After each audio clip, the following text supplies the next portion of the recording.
Hey, listen, I want to share with you on this video 3 things that you need to know about doing flips that I don't hear any single body talking about.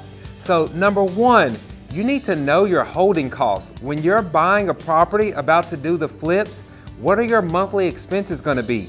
You know you have to pay the private money lender or hard money lender on that property, right? You have to pay the utilities, the lights, the water, the gas, etc., the landscaping.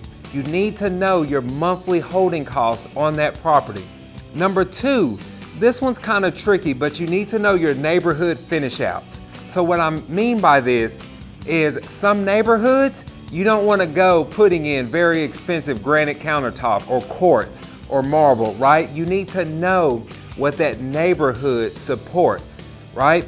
I don't want to go and put in some very expensive quartz countertops in maybe a $200,000 price point home, thinking that it's going to shoot the value of my house because that neighborhood doesn't support those type of finish outs.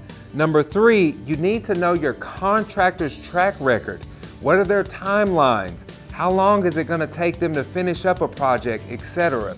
So make sure that you know these 3 things before you get into a fix and flip.